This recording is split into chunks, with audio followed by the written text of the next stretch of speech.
Australia. It's home to the oldest living cultures on the planet and some pretty amazing cultural sites.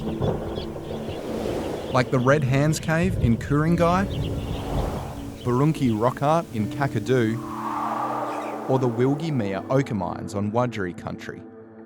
Wherever your viewers are, there will be evidence of Aboriginal occupation. This is Cato Muir. Would I really know you need Cato?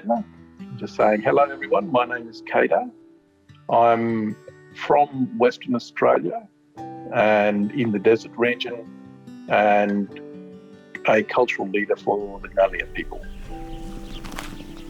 As chairman of the National Native Title Council, he says protecting Indigenous cultural heritage is incredibly important. Rio Tinto has apologised for blowing up rock shelters dating back 46,000 years. And then I find out when, these companies destroy this sort of thing, they're destroying our history. This is an international disaster that's happened here.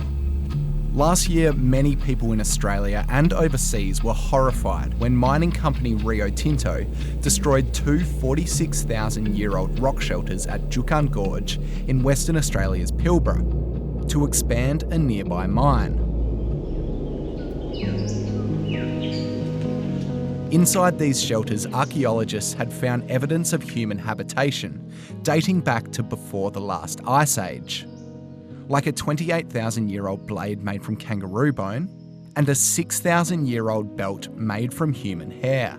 On a purely archaeological basis, here was a site that linked living people today to their ancestors who lived 6,000 years ago.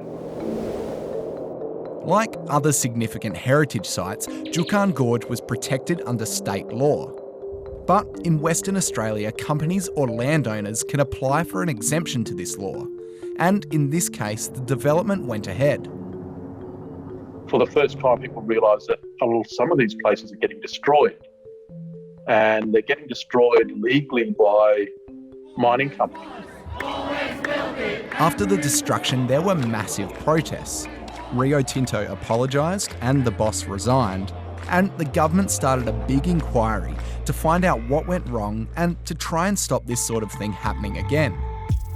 Now a report's come out recommending a bunch of changes to Aussie laws to better protect cultural heritage sites.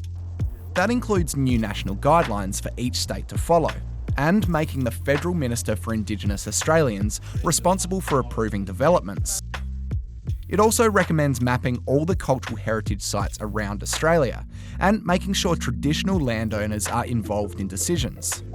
And what we're asking for is the opportunity to actually be consulted and at times to say no.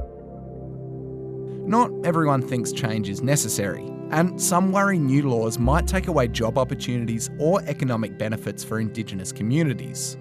But others say it would be a step in the right direction. Surrounding it is an opportunity for miners, government, Aboriginal people and other Australians to get together to find a way that celebrates the rich culture and heritage that we have. That's part of the fabric of what makes Australia, Australia.